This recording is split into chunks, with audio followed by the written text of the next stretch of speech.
Personnel Committee meeting to order. And I'm also going to hand out the non-bargaining personnel policy. We have the drafts for the elected official and the part-time appointed department heads. Cheryl will hand those out. These are rough drafts that the county executive and myself have gone through. We've worked through most of the issues that needed to be addressed. What we're going to do is we're going to have until next month. So Megan's going to have some time to really look through it. I'm going to be working with her as well on a couple different things concerning it. But if there's any questions or concerns, please feel free to reach out.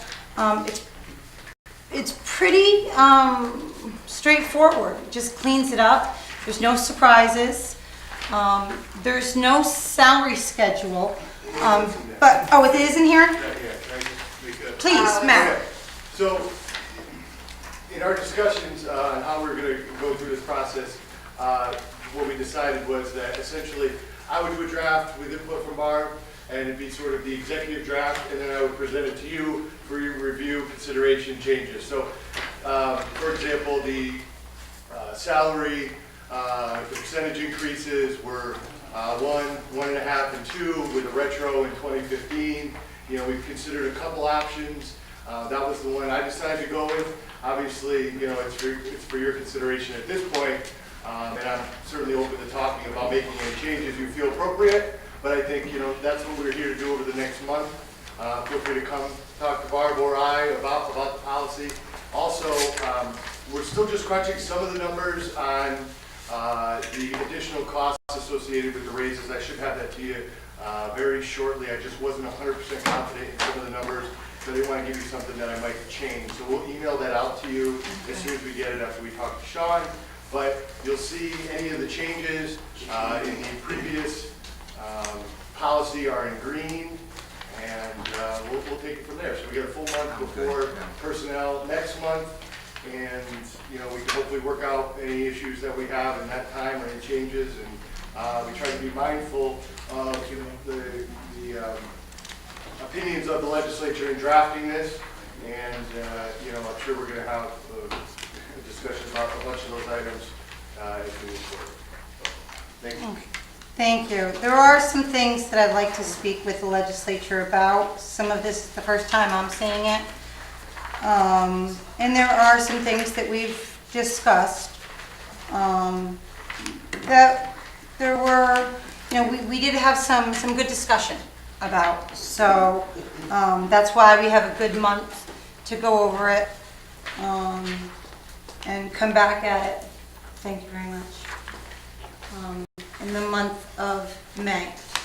And any salary schedule, we were hoping to look forward for the budget. Tom? I guess my only comment, I haven't looked through any of it, so I'm not gonna, I'm hoping that we're moving away from this thing we call a bucket system. Pay people what they're worth, whatever that is. But we've confused the matter so much over the years with this bucket system. Have we done that in this, or have we still got it? What I did in that was I kept the current system. I'm certainly open to talking about that. I think if we do that, we should first look at the electeds. I think that's the biggest piece. I'm just going to be straight up with you guys. I think if we look to make those changes on all the appointed full-times, it's going to be a big undertaking, and I just don't want it to prevent us getting a contract in place now, being as that we still have a few years. I'm open to that discussion, but we were looking at salaries and from all over the state. It's going to be a massive undertaking, and with what we have on our plate right now, it's going to be a difficult task to get that done right away. I'm open to doing it. I think a good place to start might be with the elected officials policy. And looking at some of those positions, but it's going to be a heavy lift on the other side. I'm not saying I disagree with you at all, but just as how we plan this out and do that, I think that's going to be I just don't want it to hold up the policy, because I know this is something that we need to get done. Ryan? Just a couple thoughts to follow up on that. As far as the buckets and longevity for our full-time appointed in the department head, I agree with you, Tom. But, you know, I think once we look through this, maybe, I think we'll have some good discussion because these people have been waiting for quite a while. But separating this out, I want to thank the executive and chairwoman for separating these policies out because it's going to make it a lot easier to make these decisions, treating these separate groups as equals within themselves. And as far as the elected official policy goes, this is something that I also have scheduled for discussion under charter revision. Right now, our charter states that the executive's compensation cannot be increased nor decreased during their term of office. However, for all other elected officials in the county, and as per state law, those, us included as a county legislator, our compensation may not be decreased during our term of office. So I think that's something that even in our charter we should look at clearing up, and it's something that I have on our agenda to discuss, one way or another, treating all elected officials as equals, and either we're going to have increased nor decreased, and then that falls under the definition of compensation, and that would have implications on the pay of elected officials at that point. So just something to add and keep in mind. Yes, Tom? And to the point where people have been waiting a long time, I'm not suggesting that we shouldn't do something for them and get something in place. And maybe this is something that's just phased out over a 3 or 4 year period. It finally just disappears somehow. But it's just, longevity is one thing, but longevity and buckets, and here's what this person was making here, but it's a Rubik's Cube. That I've never seen anywhere else. And ideally, Tom, I would say, you know, in this contract, which still runs through 16, we really got a year and a half till the next one. Ideally, I would like, if we did do that, then we could give people a year and a half knowing that, you know, maybe we make this effective in 17, and then it gives us a little more time, a little more breathing room to really do our due diligence and get that done. And the other comment I would make about, and I noticed this in the last one that wasn't in before, is you have an end date to this. I mean, essentially, they're all at-will employees. They're not protected by any collective bargaining agreement. So what's the point in even having an end date? Because technically, and I think Ryan and I discussed this once before, if we said it ends December 31st, then everything in there ends December 31st and they get nothing. If you don't have an end date, it just continues until a time when you come up with something different. And I don't think that's fair either.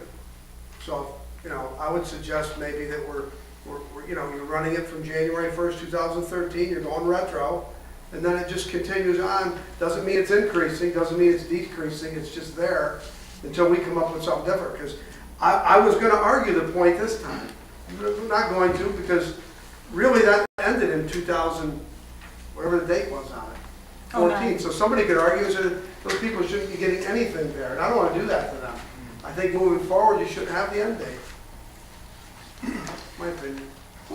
And also, if I can, this particular group is the one that really doesn't have a voice. So speaking with them and speaking with the county executive and the rest of the board and my committee, I think that they're seeing and hearing that their needs are being addressed. So I agree with you, Tom and Ryan.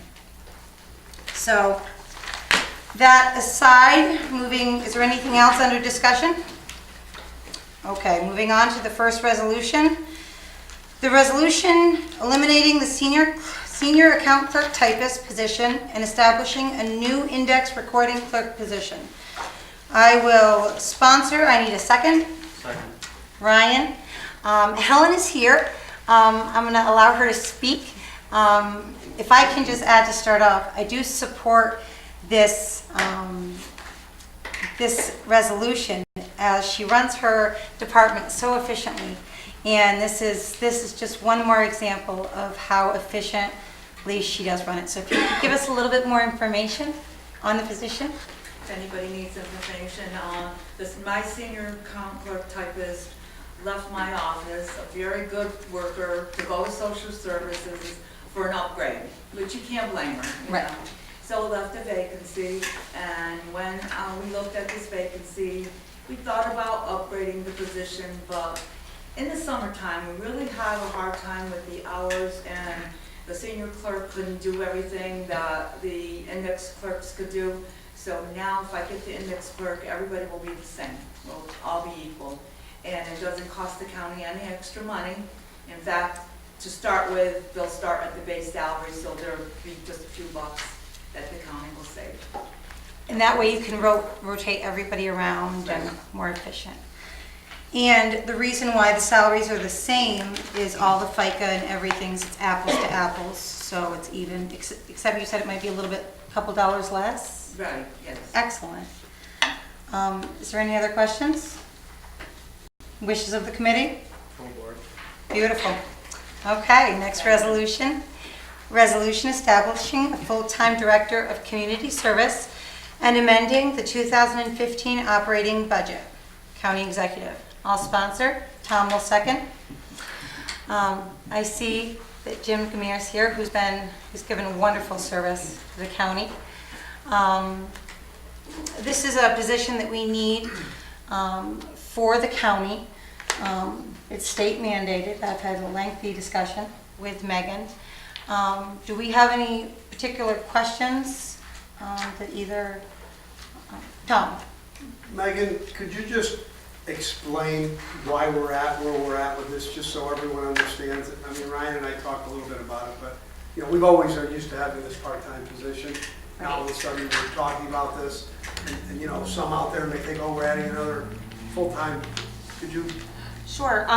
Well, looking at section 4109 of the mental health law, it pretty much states it straight out that you have to have a full-time director of community service or get a waiver from the state.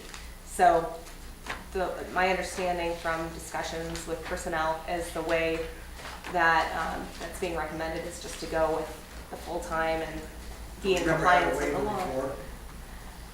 Not to my knowledge, Tom. Yes, Jim. Hi. It got to be a part-time position because of one of our many fiscal crises about 3 years ago. There was a proposal to make a bunch of people such as myself, go retire and become part-time. We asked permission from the state for reasons that I can't explain. The Board of Supervisors at the time passed making me part-time and retiring. The idea was that it would happen for a year or two with the state's permission, and then it would go back to full-time where the county would have to do something else.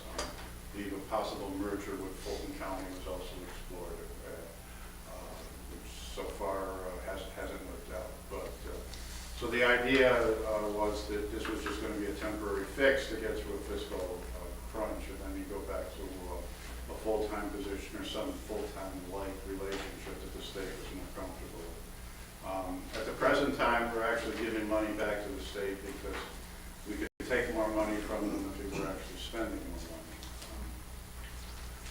It's an item that basically they heavily subsidize. It's the only item in the department. There's no staff. We pay $3,000 a year at St. Mary's Hospital for an office and support services, telephones, mail. You don't pay for any of that. It's cheap, and it involves mental health, mental retardation, alcoholism, and substance abuse services. So it involves overseeing the things in those areas that St. Mary's does, Catholic Charities, ERC,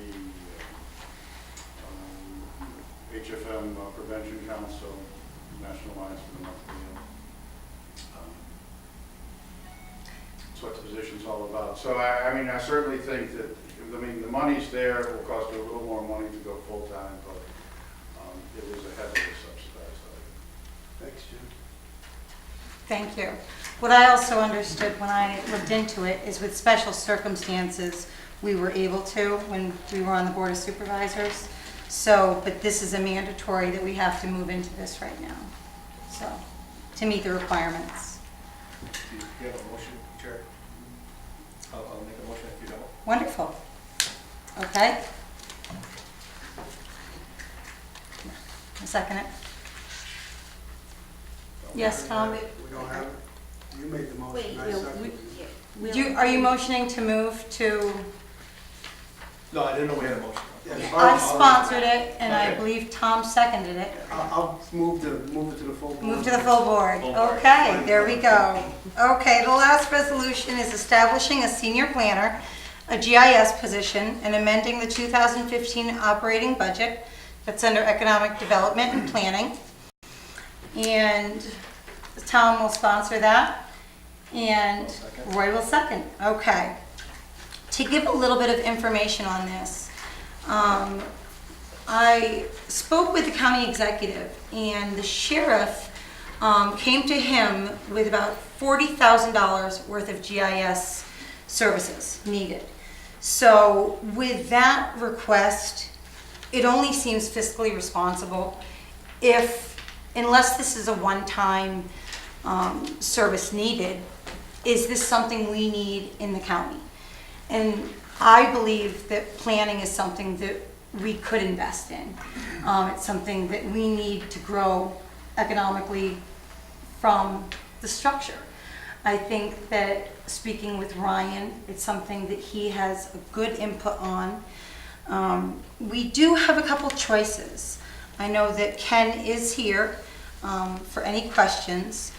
There is the senior planner position, which is on the resolution, but there's also a GIS specialist. The GIS services are what's really being needed and tasked. So I leave it open for discussion. Ryan? I've had a lengthy discussion with you and a number of legislators and officials at the county. I think we need a bigger GIS presence, but more so a bigger planning presence in the county, because you really can't do anything moving forward without a substantial plan behind you. I think, since we are starting hopefully to reestablish our planning presence in the county, this is a position that has a salary attached to it that is reasonable for such a title. It's, frankly, still a little low, but it's a good place to start out at.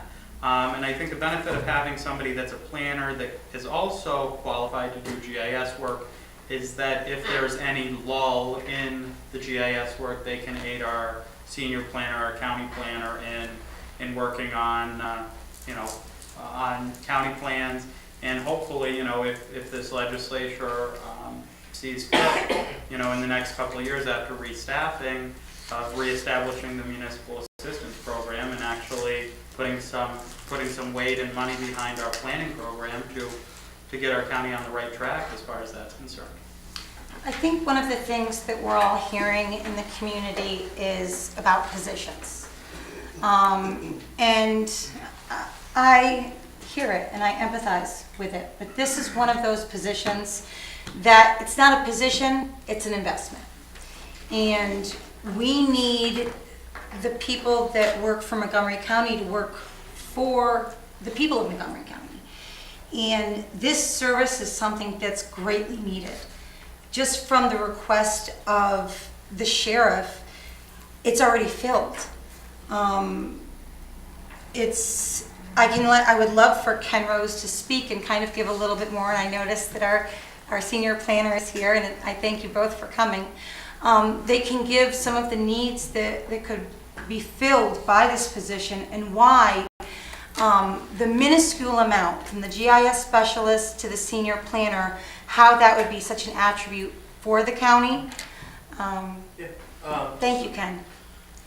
Just to let you know how this started, I think it was probably March, February. We were approached by the Sheriff's Department, and actually Justin had approached us just in general conversation that they had a lot of GIS needs over there. And they got some quotes, and they came back at around $40,000 to do some 911 updating because the 911 system's such a mess over there. But then there's ongoing maintenance from year to year in the Sheriff's Department that were quoted out at $10,000 for GIS services. So if not, they could outsource for that. But in addition to that, there's other needs in the county that we face every day in relation to mapping. We got the election district mapping. We have the ag plan coming up with the GIS needs for that. snowmobile mapping, so every day we run into that. Additionally, every time we do grants, there's mapping involved in relation to the grants. A lot of times that those do not get submitted as part of a grant application, so we miss opportunities there. The reason that we went with the senior planner GIS position instead of just a GIS specialist, to let you know, I think the GIS specialist itself was like $32,000. I can tell you right now that with the qualifications and experience that you need to be the GIS specialist, you're not going to get anybody. We've done this before, we've been down that route with those type of salary figures, and we do not draw any applicants. So we went with the senior planner GIS because it did bump it up to the $42,000 mark. I'll have Bill talk a little bit about the needs that he's working on and what's going on in planning that this position can help offset. That's why we went with the senior planner / GIS, so that this person is well diverse, both planning and has a GIS background that can fulfill the needs of the sheriff's department and the other mapping requests we get. Because right now, the mapping requests we get, we are turning down. The only one in the office that knows mapping and GIS is myself. I just do not have the time to devote days in and days out on developing maps for various requests we get. Yeah. As the chairwoman said, you know, this is really very much a strategic investment. Another couple themes with regard to this position is that by not filling it, there's opportunity costs. There's opportunities that we simply miss because we don't have the staff capacity to go after those things. And I'll go over some of those. The other notion here, theme I want to express is that these positions, in a lot of ways, are self-amortizing. Okay, they pay for themselves. Certainly, we are with the requirements the sheriff's department has. That offsets an awful lot of that cost. There are other costs and so forth. But in addition to that, this is an opportunity for us to be more aggressive with grants and everything like that in service to the community and so forth. So just wanted to give you a little sense of what and this I've had with Legislator Weiss, we've had some very detailed discussions about what the existing role of the planning function within the county is now and what it can be and really ought to be and so forth.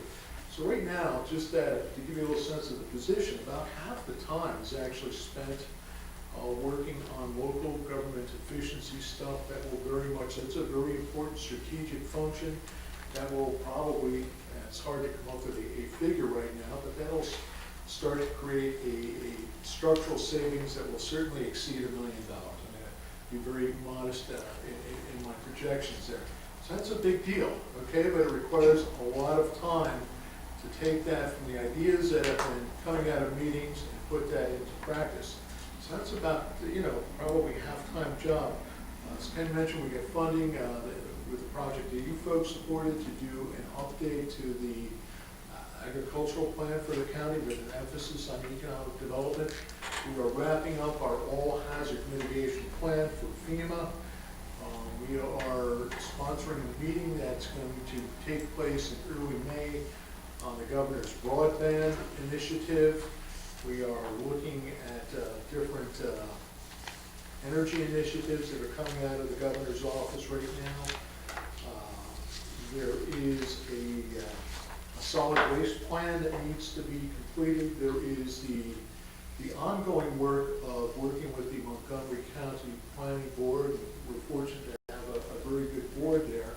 But what we're missing right now is enough time to go out and really work with the communities. We kind of get stuff that's submitted to us as part of the 239 and referral process, but we don't have a chance to go out and really work with those communities and help them frame the rules and their decisions and so forth. Snowmobile, we run the transportation program. There's a very important initiative that Ryan's been involved in that we want to push and Farquhar, our county historian.